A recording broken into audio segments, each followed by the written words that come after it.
Well, hello guys, and welcome to today's video.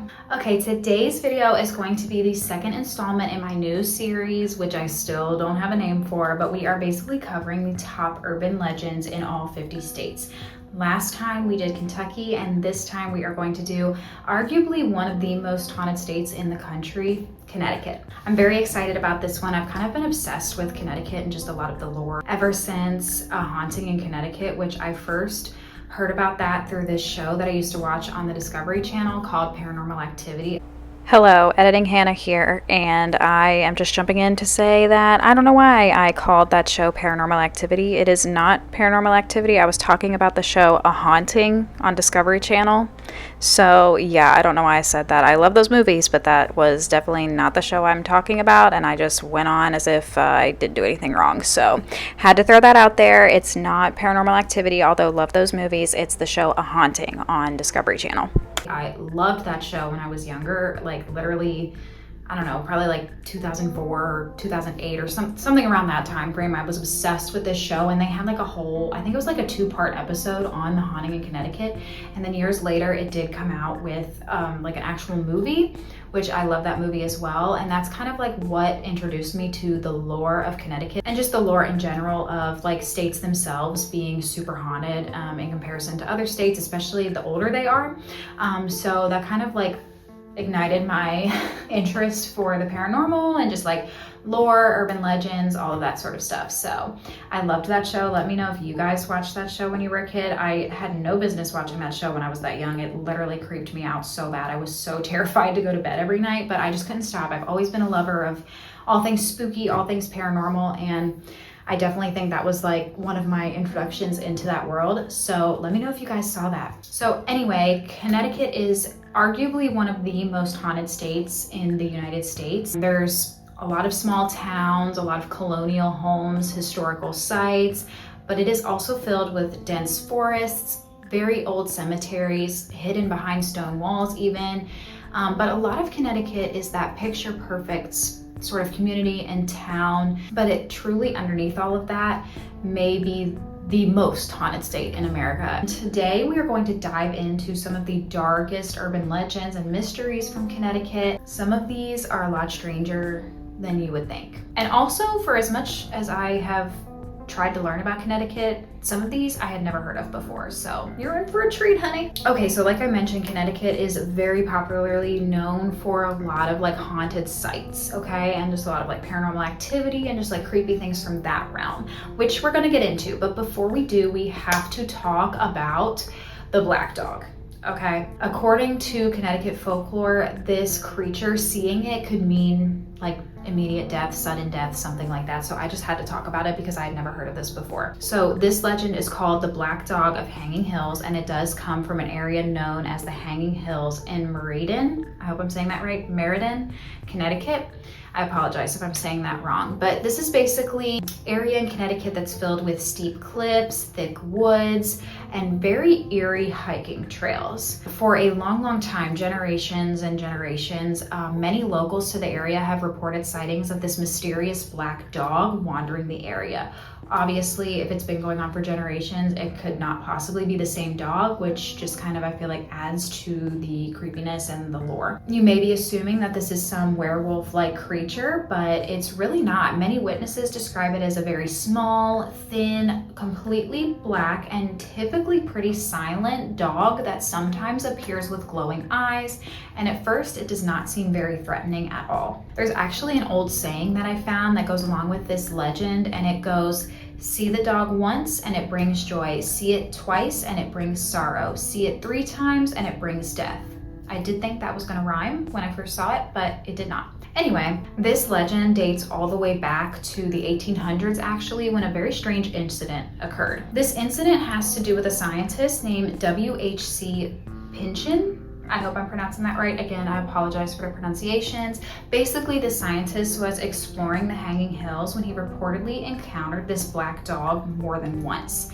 and not long after, he fell from the cliffs to his demise. Now, obviously no one can prove that this black dog did cause it, but over time the creature became something closer to like a bad omen or something supernatural, more so than a true living being. Many people believe that this black dog is a spirit similar to like the Grim Reaper. Others do think that it could be more daunting than that and have ties to demons or the devil himself. And many people say that the dog does appear right before a bad tragedy strikes. Even to this day, hikers in the Hanging Hills area do report, strange encounters. Things like hearing phantom barking and there's no dog around, shadowy animals that dart through the trees, and also just this unsettling feeling that something's watching or following them on their hikes, their camping, whatever. Honestly, to me, it's just very unsettling regardless, and it's just crazy that it's such an old piece of lore that is, all the way back from the 1800s that's still relevant today.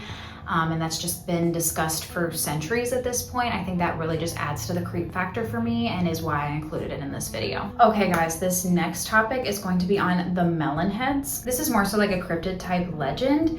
And if you've heard about any cryptids from Connecticut, it's probably been these melonheads, and that is actually what they're called. So they're said to be these small humanoid creatures with oversized heads, and that they roam the forests and the back roads of Connecticut. They're especially prominent apparently around Shelton, Monroe, Trumbull, and Fairfield County.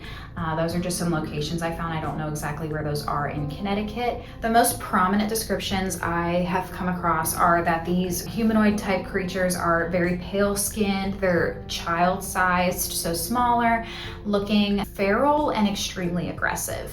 Again, not talking about real children here, this is just folklore. According to the legend, they hide very deep in the woods and they emerge at nighttime. Very many stories that I found do claim that they attack cars and that they peek through people's windows, which is so creepy. Kind of like skinwalkers. A lot of these remind me of skinwalkers, and maybe they're just like different variations, but that's kind of what comes to mind when I hear that about the windows. I couldn't find the exact origin story of where this legend came from. There's a couple different versions of how it originated, so I'm just gonna discuss the most popular. So one of the most famous versions of how the melonheads came to be is that they were once children living in an isolated asylum or some sort of institution that was run by a very cruel doctor. Again, this is just the lore from what I've discovered. All of this is alleged, of course.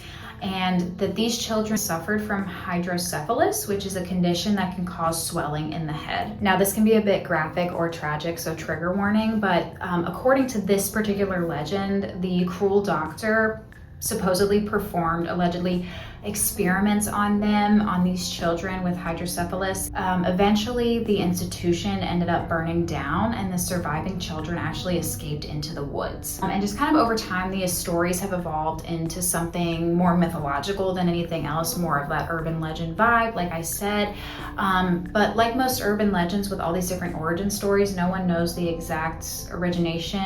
What's also interesting about this particular legend and why I chose to include it is that there's also some lore and melonhead stories that are in Ohio and Michigan as well. So I thought it was very interesting that it kind of goes across multiple states, and it's kind of the same or similar versions of the same type of cryptid and same sort of legend. Regardless, if I'm driving through somewhere alone at night and I see one of these, I'm gonna freak out either way, whether I'm in Connecticut, Ohio, or Michigan. So let me know what you guys think about that piece of lore and if you've ever had any personal encounters with that yourself. Now, this next legend is arguably one of Connecticut's most well known, and it does have to do with a cursed village.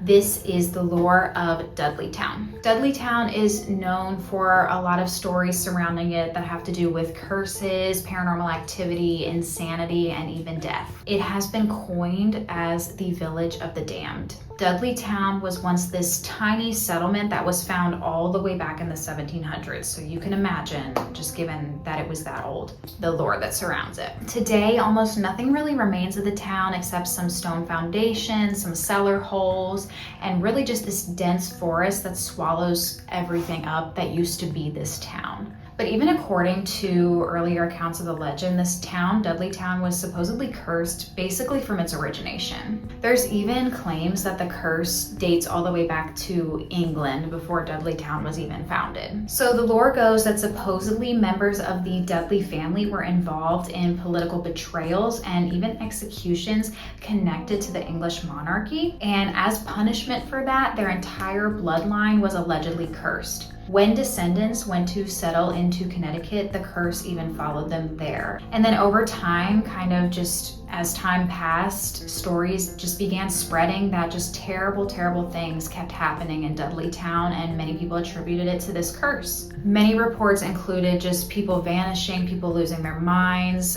insanity, people also passing away mysteriously and fleeing the village in terror. For really no known reason. It was said to be so cursed that even entire families supposedly just suffered endless tragedy, allegedly. And some stories even claim that residents hear strange creatures just moving through the woods at night, stalking them. Others even describe more ominous demonic entities and shadow figures, skinwalkers. And eventually, after all of these reports and all of these just very powerful negative things happening, the settlement, Dudley Town, was just completely abandoned. During the 1970s and 80s, paranormal investigators, horror writers, people like that just began calling Dudley Town one of the most haunted places in America, which further added to the lore and to the discussion amongst like the nation, truly, and especially members of Connecticut about Dudley Town. Nowadays, like I said, the settlement itself is abandoned, but many people sneak into the area despite it being private property.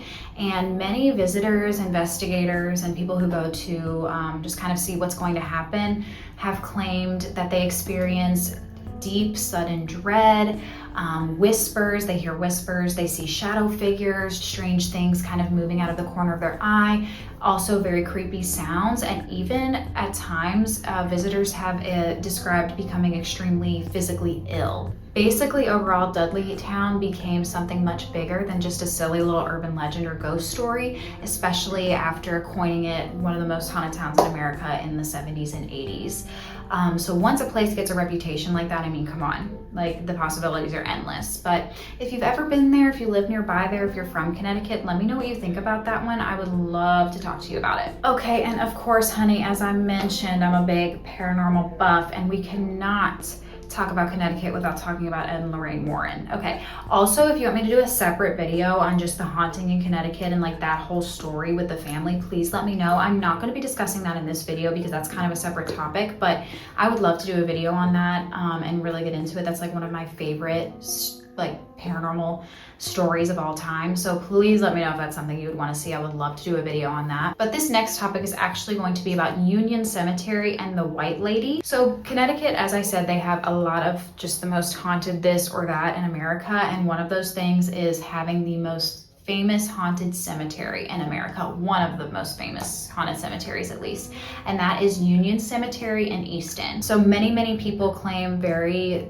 interesting things have happened here, and I would just say overall, I do not recommend visiting this place after dark. So this cemetery is very old. It does date back to the 1700s and has been the center for just a lot of paranormal claims throughout the decades, throughout the centuries.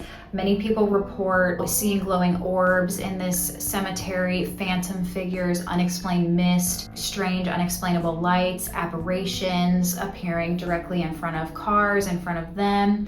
But the most famous legend involves a ghost, and it's just simply known as the White Lady. So many people have claimed to have witnessed this ghost, the White Lady, and those who have described her very similarly. They say that she's a pale woman in a flowing white gown, sometimes appearing near the cemetery gates, but sometimes she's just wandering around the cemetery, always floating or floating between graves, and sometimes often vanishing instantly. Even drivers have claimed that she suddenly appears in the middle of the road before disappearing through their vehicle while they're driving. Other people have also described seeing her just sitting among the gravestones, not necessarily floating through.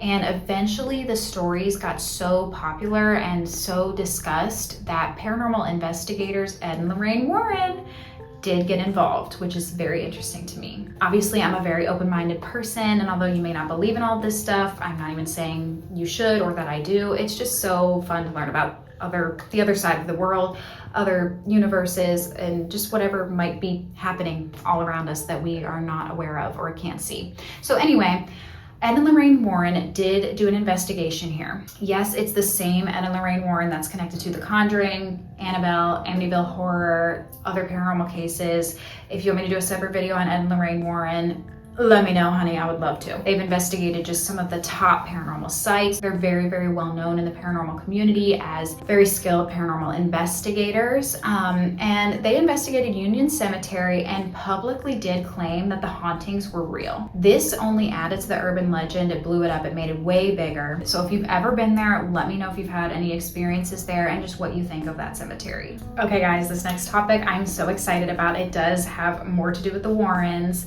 Like I said, this is not a fully Ed and Lorraine Warren dedicated video, but we do discuss them a little bit and just some of the stuff that have attributed them to being tied with Connecticut. So of course with the Warrens, we have to discuss the Warrens Occult Museum. Even though this occult museum is a small museum in Connecticut, it has greatly attributed to just the paranormal mythology. So their occult museum is located in Monroe, Connecticut, and the museum allegedly does house cursed and haunted objects that have been collected by Ed and Lorraine Warren during their investigations. Most notably is Annabelle. You can see that even in the movie created surrounding that doll. So according to the Warrens themselves, the artifacts inside included satanic objects, possessed objects and items, also ritualistic items, artifacts, and objects just connected to violent hauntings, specifically very violent, very brutal hauntings overall. And by far the most famous object in this museum is Annabelle, and she is allegedly a haunted doll that inspired one of the biggest horror franchises in the world. So the story goes that the haunted Annabelle doll did have strange movements. She would move around without being touched. She would leave disturbing notes, have extremely violent behavior, and allegedly even demonic activity, which is just absolutely terrifying. So the Warrens claimed that this doll was of course so haunted that it had to remain behind sealed glass, and I believe also be blessed by a priest monthly or frequently. So let me know what you think about the Warrens Occult Museum and Annabelle herself. Do you believe the lore? What have you heard about it? Let me know in the comments below. I love the story of Annabelle and I would love to do a dedicated video on her as well if you're interested. Okay guys, and that is it for the urban legends that I have found on Connecticut so far. Connecticut may be very small, but the legends and the stories there are enormous, almost endless. So I could definitely do a part 2 on Connecticut if you're interested, or like I said, more dedicated videos on Ed and Lorraine Warren and certain happenings with them, or just different investigations that they've been involved in as well. If that's something you're interested in, please let me know in the comments below. As always, thank you guys so much for watching. I really, really appreciate it. If you could subscribe, like, comment, turn on your notifications so you don't miss another video in this series, I would greatly appreciate it. Let me know what you want to see next time. I love you so much and I'll see you then.